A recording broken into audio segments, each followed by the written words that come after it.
1절부터 14절 말씀까지.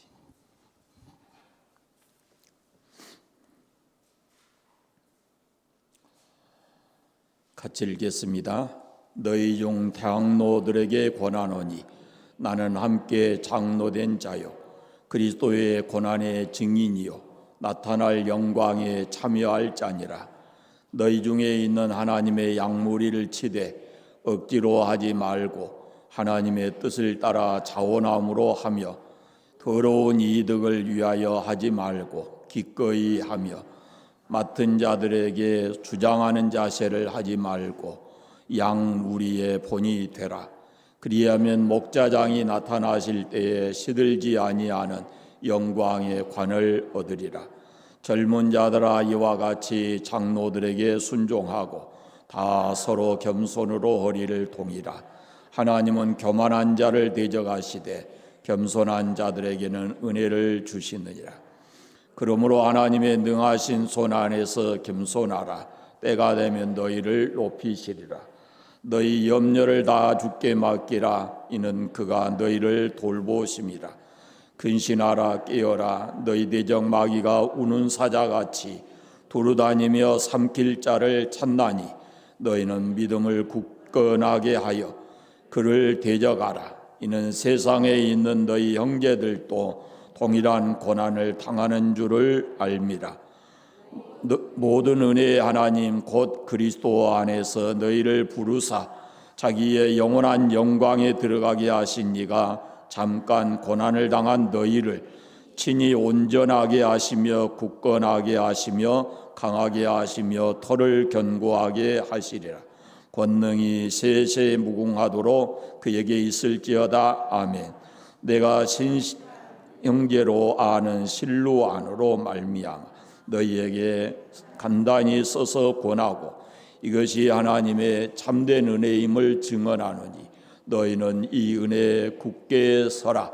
택하심을 함께 받은 바벨론에 있는 교회가 너희에게 문안하고 내 아들 마가도 그리하느니라. 너희는 사랑의 입맞춤으로 서로 문안하라. 그리스도 안에 있는 너희 모든 이에게 평강이 있을지어다. 아멘.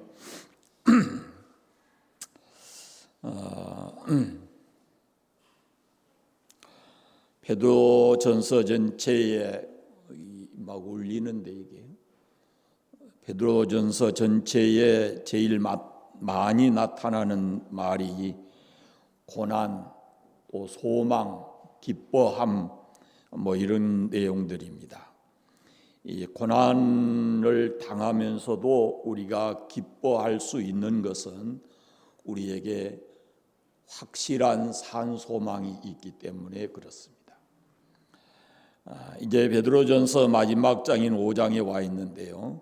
베드로는 이렇게 고난받는 사람들이 그 소망 중에 우리가 고난을 당하지만 그러나 고난을 당한 사람들에게 주어질 상급이 있다라고 5장에서 말씀합니다. 그리스도인들이 받는 고난에 대한 어떤 보상이 있는가? 4절 말씀을 보십시오. 그리하면 목자장이 나타나실 때에 시들지 아니하는 영광의 면류관을 얻으리라. 여기 보면 시들지 아니하는 영광의 면류관을 주시겠다라는 겁니다. 이게 고난에 대한 보상이라는 거죠.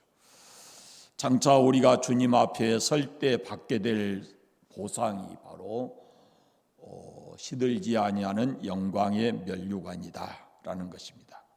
그리고 10절 말씀을 보십시오. 모든 은혜의 하나님 곧 그리스도 안에서 너희를 부르사 자기의 영원한 영광에 들어가게 하신 이가 잠깐 고난을 받는 너희를 친히 온전하게 하시며 굳건하게 하시며 강하게 하시며 터를 견고하게 하시리라 라고 말합니다.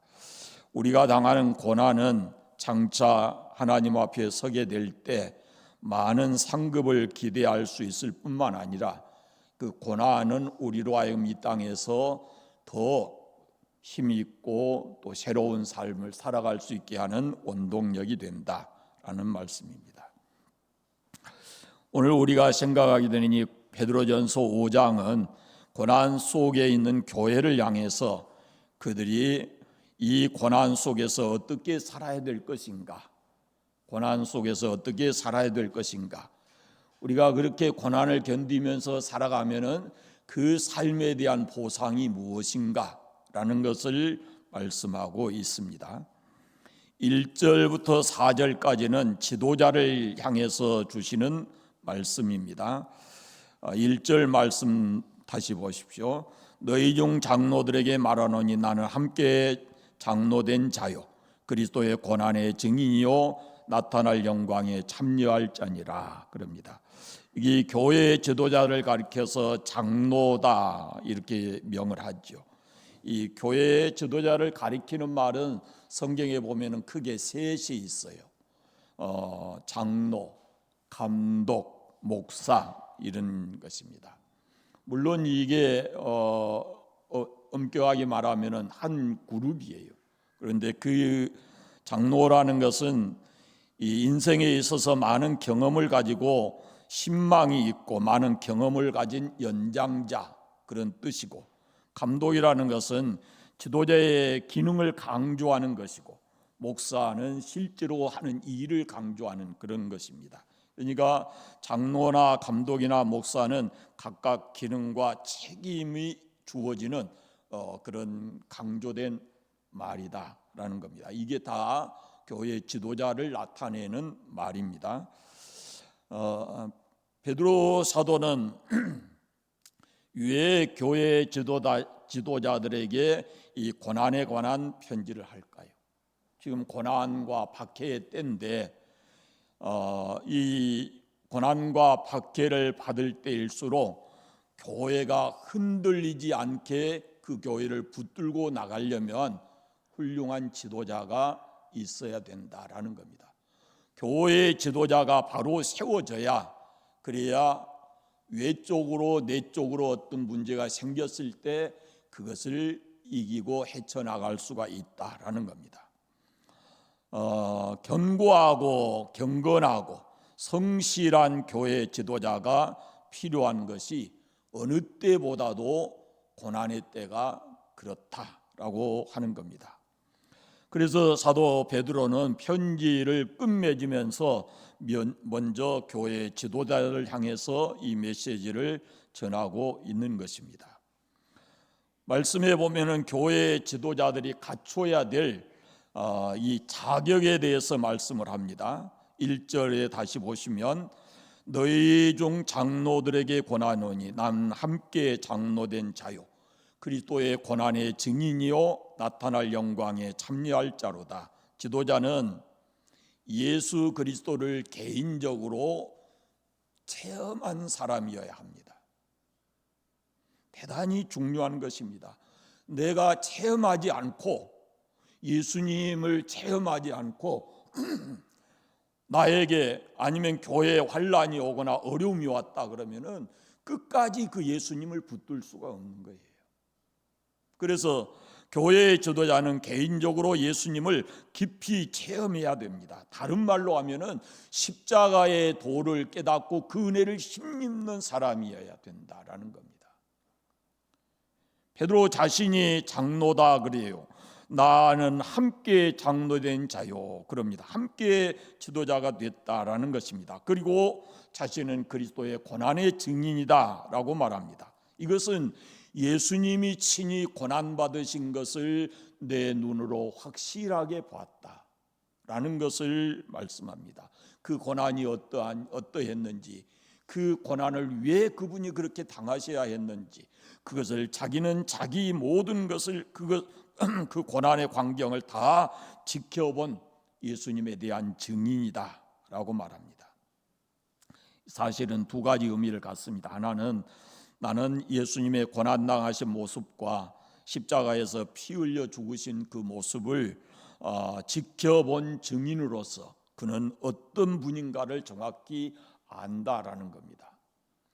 또 하나는 그리스도께서 이렇게 고난을 받으셨듯이 우리도 고난, 예수님의 이름 때문에 고난받을 준비가 되어 있어야 된다라는 것을 말씀하고 있습니다.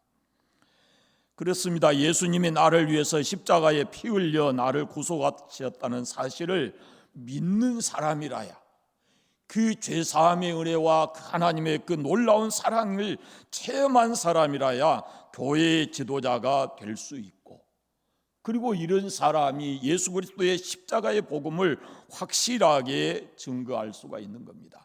증인이라는 말은 사실에 대한 체험을 갖는 것이거든요. 그렇지 않고는 증인이 될 수가 없어요. 우리가 예를 들어서 법원에서 재판을 할 때 증인으로 내세운 사람이 누굽니까? 그 사실과 연관되어 있는 사람들, 가장 가까운 증인을 찾는 것은 그 현장에 있었다든지 목격을 했다든지 하는 거예요. 우리가 예수 그리스도의 증인 그럴 때는 그 십자가의 사건을 우리가 개인적으로 체험해야만 그 예수님을 세상 속에 나타내고 증거하며 살아갈 수 있다라는 겁니다. 우리가 다 그리스도인입니다. 예수 믿는 사람인데 우리를 가리켜서 예수 그리스도의 증인 이렇게 말합니다. 그렇다면 우리 개개인으로도 반드시 예수 그리스도의 십자가의 그 은혜를 경험하고 우리가 체험 가져야 되는 거죠. 더군다나 교회의 지도자는 더 말할 것도 없습니다. 위기의 때에 이 예수 그리스도께서 피 흘려 세우신 교회를 끝까지 책임지고 붙들고 나가려면은 예수 십자가의 은혜를 체험하지 않고는 가능하지가 않다라는 것이죠. 예수 그리스도를 깊이 체험할수록, 예수 그리스도를 넓게 체험할수록 우리는 그리스도의 좋은 증인이 될 수가 있습니다. 그런 의미에서 교회 지도자는 반드시 피 흘려 교회를 세우시고 이 교회의 머리가 되시는 예수 그리스도를 개인적으로 만나는 체험이 반드시 필요하다라는 말씀입니다. 2절을 보십시오. 너희 중에 있는 하나님의 양무리를 치되 그랬습니다. 교회의 지도자가 누구냐면은 양무리를 친 사람이에요. 여기서 친다라는 것은 때린다는 의미가 아니죠. 먹이고 돌본다 그런 뜻이에요. 요한복음 21장에 보면 예수님께서 부활하신 후에 이 실망하고 디베랴 바닷가에 가서 고기 잡는 베드로를 찾아가시죠. 거기에서 식사하신 후에 베드로를 따로 부릅니다. 타락하고 이 십자가의 죽음 그 부활하신 주님을 만났으면서도 그런데 다시 그 응거주춤하고 그렇게 디베라 바닷가로 갈릴리 바다로 내려갔거든요. 주님께서 이 베드로에게 묻습니다. 요한의 아들 시몬아, 네가 나를 사랑하느냐? 그때 베드로가 대답합니다. 주여, 그러합니다. 내가 주님을 사랑하는 줄을 주께서 아십니다. 그래요. 그러니까 주님께서 그 베드로를 향해서 내 양을 치라, 내 양을 먹이라 이렇게 말씀을 합니다. 지금 이 베드로서를 쓴 사람이에요. 예수님께서 이 베드로에게 내 양을 치라, 내 양을 먹이라 이렇게 말씀하셔요. 그러니까 주님을 사랑하는 사람에게 주님께서 어떤 책임을 맡기시냐면은 내 양을 치라 이렇게, 내 양을 먹이라 이렇게 말씀하셔요. 그러니까 내 양을 먹이고 내 양을 치는 것이 앞서서 무엇이 필요하냐면은 주님을 사랑하는 마음이 필요한 거예요. 예수님께서 그걸 확인하신 다음에 내 양을 먹이라, 내 양을 먹이라, 내 양을 치라 그렇게 말씀하셨어요. 우리가 주님을 사랑한다면은 주님이 사랑하시는 것을 사랑해야 되겠죠. 주님이 사랑하시는 것이 무엇일까요? 그것은 피 흘려 사신 주의 백성들이고 피 흘려 이 땅에 세우신 주님의 몸된 교회겠죠. 이것은 목사만이 아니고 교회의 지도자들만이 아니고 모든 사람이 주님 사랑하는 것 같이 사랑해야 되는 거죠. 양무리를 치되 이런 말이 있는데 목자는 양무리를 잘 먹여야 된다라는 겁니다. 잘 먹이기 위해서 살찐 꼴, 기름진 꼴을 먹여야 되는데 충분한 영양을 공급해야 한다라는 겁니다.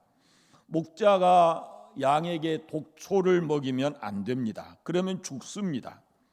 그래서 우선 우리 자신이 성경 공부도 열심히 하고 뭐 이렇게 해야 되겠지만은, 좋은 꼴, 신성한 꼴을 찾아야 되겠지만은, 중요한 것이 지도자의 책임입니다. 말씀을 연구하고 또 공부하고 해서 성도들이 말씀 안에서 신앙을 지켜가고 풍성한 꼴을 먹고 살아갈 수 있도록, 이것이 바로 목자가 해야 될 중요한 몫이다라는 겁니다. 양무리를 친다라는 말은 먹인다는 말도 있거니와 보호해야 된다는 책임도 거기에 있습니다. 그래서 교회 지도자들은 반드시 뭘 해야 되냐면은 이단 사상으로부터 교회를 건강하게 지켜내는 것, 이것이 교회 지도자들의 몫이다라는 것을 잊지 않으셔야 합니다. 사도행전 20장에 보면은 사도 바울이 이 전도 여행을 3차 전도 여행을 하고 예루살렘으로 돌아갈 때 이 에베소 장로들과 작별할 때 주어진 말씀이 있어요. 이렇게 되어 있습니다. 그러므로 오늘 너희에게 증언하노니 모든 사람의 피에 대하여 내가 깨끗하니 이는 내가 꺼리지 않고 하나님의 뜻을 다 너희에게 전하였음이니라. 여러분은 자기를 위하여 또 온 양떼를 위하여 삼가라. 성령이 그들 가운데 여러분을 감독자로 삼고 하나님이 자기 피로 사신 교회를 보살피게 하셨느니라. 내가 떠난 후에 사나운 이리가 여러분에게 들어와서 그 양떼를 아끼지 아니하고 또한 여러분 중에서 제자들을 끌어 자기를 따르게 하려고 어그러진 말을 하는 사람들이 일어날 줄을 아노니, 그러므로 너희가 일깨어 내가 3년이나 쉬지 않고 눈물로 각 사람을 훈계하던 것을 기억하라. 지금 내가 여러분을 주와 은혜의 말씀에 부탁하노니 그 말씀이 여러분을 능히 든든히 세우사 거룩하게 하심을 입은 모든 사람들 가운데 기업이 있게 하신다라고 말씀합니다.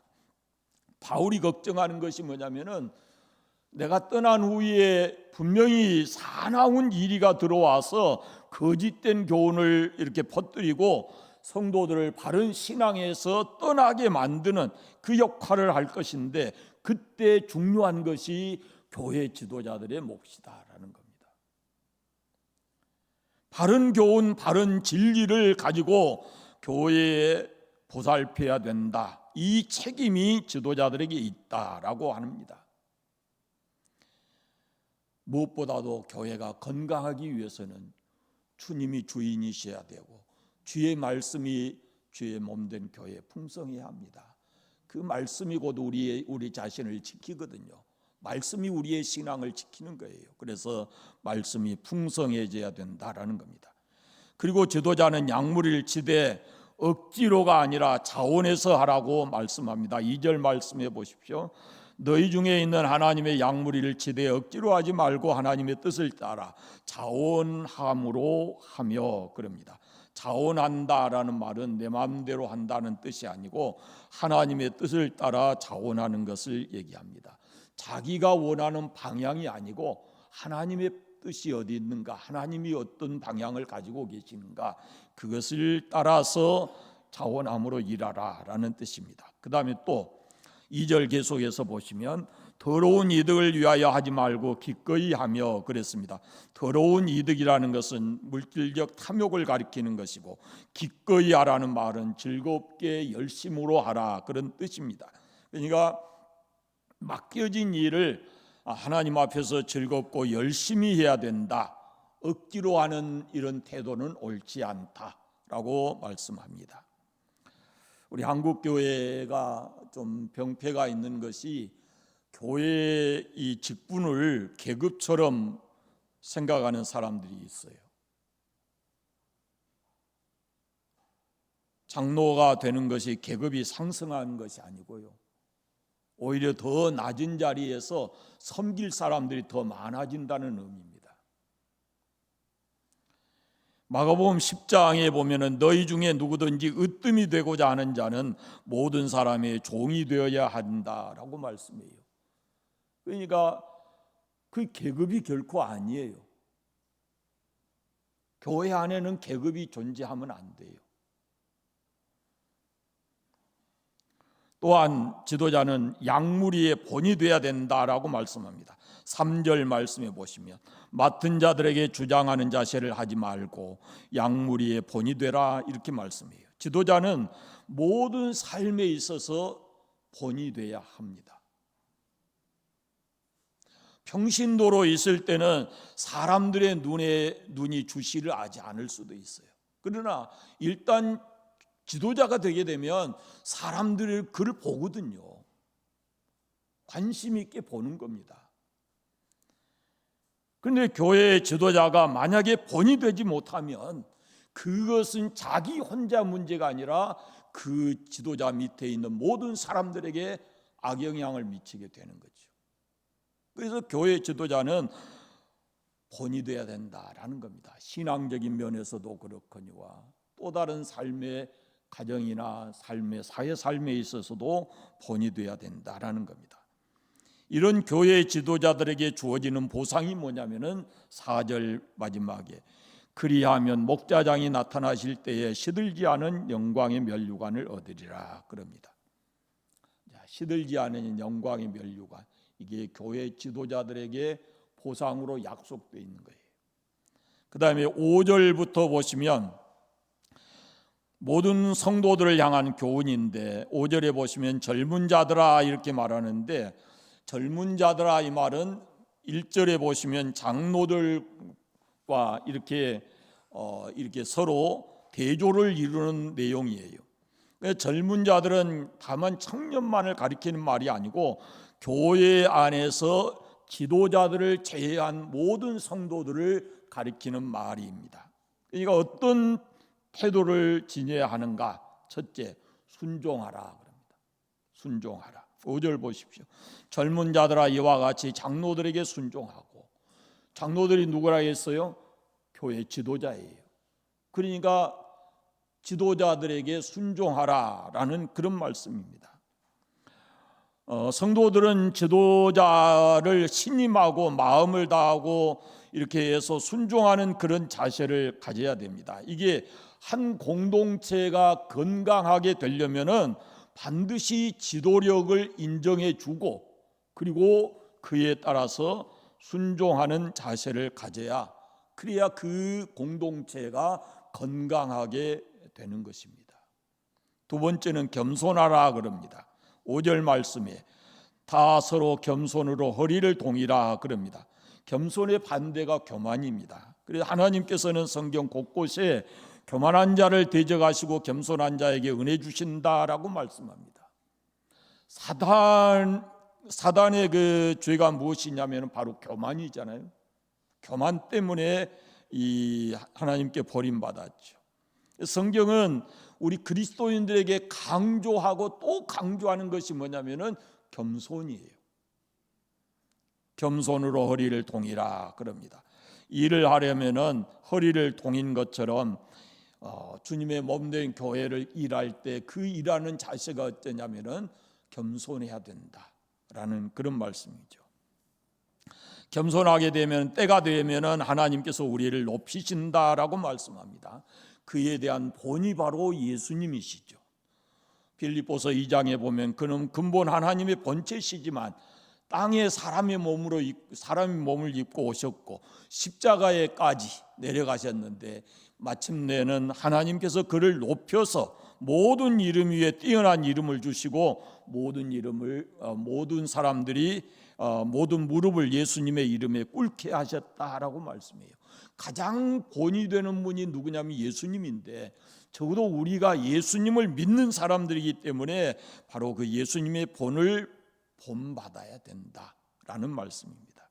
세 번째는 7절 말씀해 보시면 모든 염려를 주께 맡기라 그럽니다. 너희 염려를 주께 다 주께 맡겨버리라. 이는 그가 너희를 돌보심이라.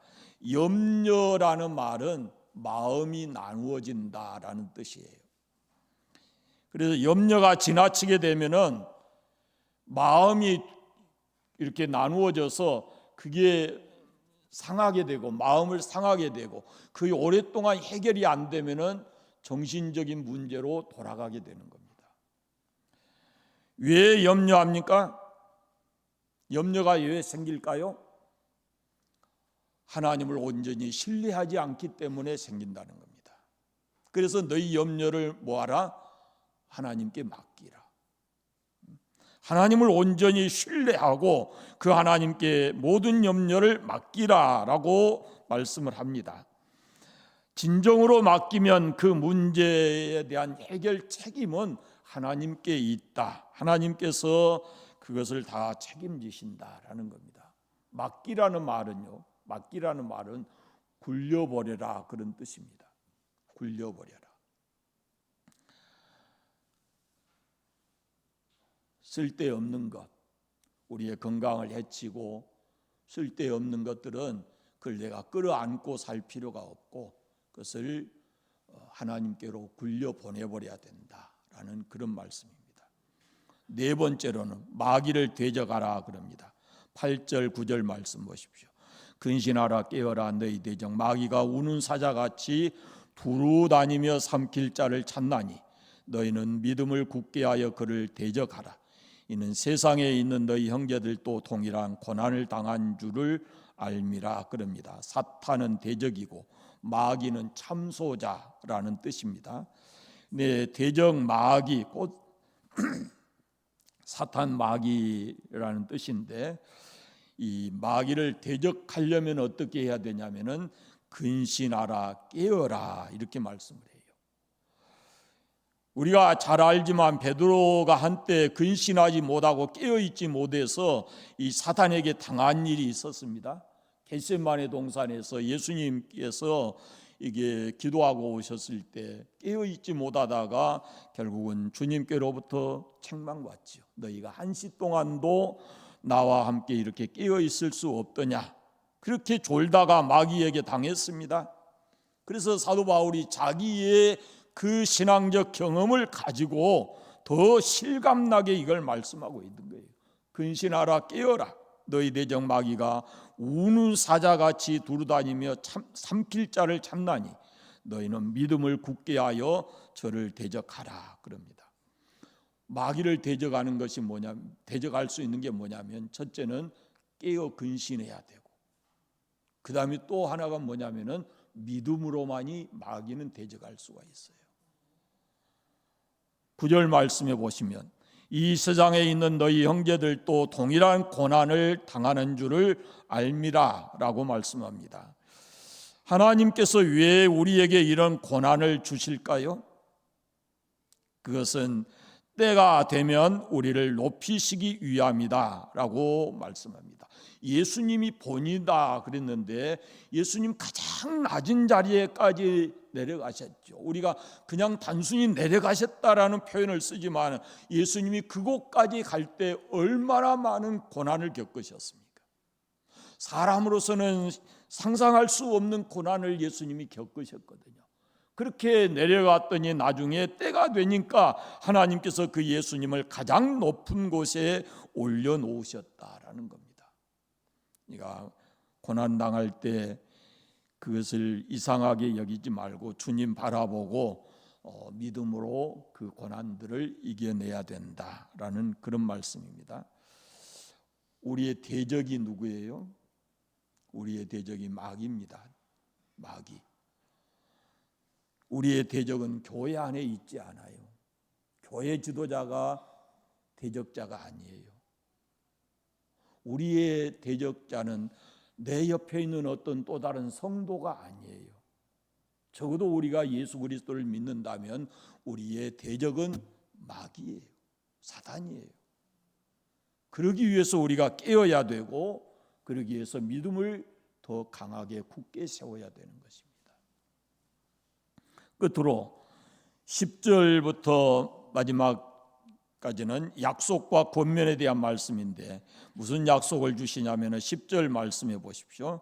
모든 은혜의 하나님 곧 그리스도 안에서 너희를 부르사 자기의 영원한 영광에 들어가게 하신 이가 잠깐 고난을 당한 너희를 친히 온전하게 하시며 굳건하게 하시며 강하게 하시며 터를 견고하게 하시리라 그럽니다. 이미 말씀드린 대로 4절에 있는 보상은 미래의 보상이라면은 이 10절에 있는 말씀은 모든 그리스도인들에 대한 보상입니다. 10절 말씀에 잠깐이라는 말과 영원이라는 말이 대조되어 있습니다. 고난은 잠깐이고 영광은 영원하다 이렇게 말씀합니다. 영원한 영광과 잠깐의 고난을 서로 비교하는데 잠깐, 고난은 잠깐이라는 겁니다. 우리가 사람이 시간 속에 살기 때문에 우리가 영혼을 아직 경험을 안 했잖아요. 그러니까 이 시간 속에 살기 때문에 우리가 1년 고난을 당한다 그러면 굉장히 긴 것 같이 느껴지거든요. 그러나 영원한 그 영광에 비하면은 그 잠깐의 그것은 아주 잠깐의 고난이다라는 그런 말씀이에요. 고난이 아무리 힘겨워도 그것은 잠깐입니다. 끝날 때가 있습니다. 그런데 영원한 영광을 바라보지 못하고 잠깐의 그 고난 때문에 이 영원한 영광을 잃어버린 사람들이 있어요. 여러분, 영원한 영광을 상실해버리는 잠깐의 고난으로 인해서 잃어버리는 그런 어리석은 사람이 되지 않기를 바랍니다. 우리에게 영원한 영광이 그렇게도 뚜렷한 보상이라면 우리는 어떻게 해야 되는가? 우리 앞에 다가오는 그 고난들을 믿음으로 이겨야 합니다. 견디어야 합니다. 우리가 앞서서 보았잖아요. 야고보서도 보고 지금 베드로서도 보잖아요. 그런데 베드로서에도 야고보서에도 고난에 대한 말씀이 있어요. 고난이 오면은 이상하게 여기지 말고 참아라. 그렇게 말씀하셔요. 견디어야 된다 그 말이에요. 베드로서에도 말씀하잖아요. 고난 잠깐이다. 그러니까 그것을 견디고 믿음으로 이겨야 된다라고 말씀합니다. 너희를 친히 온전하게 하시며 굳건하게 하시며 강하게 하시며 터를 견고하게 하시리라 라는 말씀이 있는데 고난이 우리에게 가져오는 축복이다라는 겁니다. 비 온 뒤에 땅이 굳어진다고 하잖아요. 우리가 고난을 경험해 보게 되면 그 이후의 인생이 분명히 달라집니다. 마음 심지가 견고해지고 그 고난 속에서 만난 주 예수님은 인생 결코 세상 어떤 문제로든지 버릴 수가 없어요. 고난을 통해서 우리는 온전해집니다. 온전해져요. 온전해진다는 말이 뭐냐면은 찢어진 그물을 다시 깁는다 그런 뜻이에요. 이미 찢어져 엉망이 되어 있는 그 그물을 다시 정상적으로 이렇게 만드는 깁는 것과 같은 것이 온전해진다는 말이에요. 그러니까 우리가 고난을 통해서는 잘못된 모든 부분들이 보다 더 온전하게 되어진다라는 겁니다. 또 고난을 통해서 굳게 섭니다. 굳게 선다는 말은 기초가 단단해진다라는 말입니다. 터가 단단해진다라는 말씀입니다. 그 터가 단단해져야 그 위에다 아름다운 신앙의 집을 지을 수가 있습니다. 터가 견고하지 않으면 대단히 어떤 아름다운 집을 짓고자 해도 그건 위험할 뿐입니다. 고난을 통해서 우리는 강해집니다. 더 힘을 얻게 되고 더 든든히 우리가 세워져 가는 것입니다. 이처럼 하나님은 우리가 폭풍우 속에서도 흔들리지 않고 굳건하게 서서 마지막 생의 마지막 될 때까지 하나님의 일을 할 수 있도록 우리를 붙들어 주실 뿐만 아니라 때로 우리가 고난을 경험할지라도 반드시 그 고난에는 보상이 있다라는 것을 말씀하시고 우리에게 절망하지 않고 새로운 힘을 얻고 살아가기를 원하시는 겁니다. 시들지 아니하는 영광의 면류관이 우리에게 예비되어 있고 온전하게 하고 굳건하게 하고 강하게 하고 또 견고하게 해주시는 그런 보상이 있다라는 겁니다. 이 말씀의 10절 말씀 뒷부분에 보면은요, 굳건하게 하시고 강하게 하시고 견고하게 하시고 이 말은 거의 같은 의미의 말씀이에요. 여러분, 그리스도 안에 있는 우리에게도 고난은 있습니다. 우리가 지금 어떤 고난이라고 하는 것은 그리스도와 연관이 없는, 관계가 없는 고난일지도 몰라요. 초대교회 베드로가 쓴 이때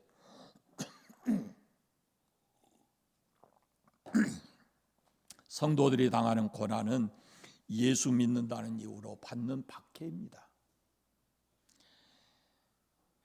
적어도 우리가 신앙을 지켜가면서 사람 때문이든지 어떤 환경 때문이든지 고난이 오게 되면 여러분, 그리스도께서 우리에게 주실 그 영광스러운 보상을 생각하면서 소망을 가지고 믿음을 잘 지켜가시기를 바랍니다.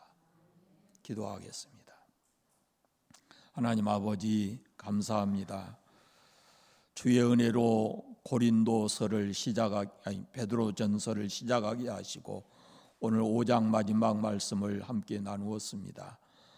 십자가 귀한 은혜를 체험하게 하시고 우리에게 주신, 각자에게 주신 거룩하고 복된 사명들 잘 감당하게 하시고, 또 우리에게 말씀 주셨듯이 우리가 이 땅에 살아가면서 하나님 은혜를 힘입고 늘 살아가는 저희들 되게 해주시기를 원하옵고 기도합니다. 때로 고난이 찾아올 때도 낭망하지 않게 하시고 끝까지 주 예수님의 십자가 붙들고 믿음으로 살아갈 수 있는 저희들 되게 하여 주옵소서. 순종 잘하게 하시고 겸손하게 하시고 모든 것 주님 앞에 맡겨버리는 그런 믿음을 가지고 살게 하시고, 또 우리가 마귀를 대적해서 능히 이길 수 있도록 깨어 근신하게 하시고 믿음으로 굳게 서게 해주시기를 간절히 원하옵고 기도합니다. 영광스러운 영원한 나라가 우리 앞에 있음을 기억하고, 또 우리가 이 땅에서 고난당할 때 그 고난이 가져다 줄 여러 보상들을 생각하면서 믿음 잘 지키고 주님 몸된 교회 잘 건강하게 만들어가는 저희들 되게 하여 주시옵소서. 우리의 삶의 현장에서도 우리가 그리스도인다운 삶을 삶으로 세상 모든 사람들에게 본이 될 수 있도록 은혜 베풀어 주옵소서. 예수님의 이름으로 기도드립니다. 아멘.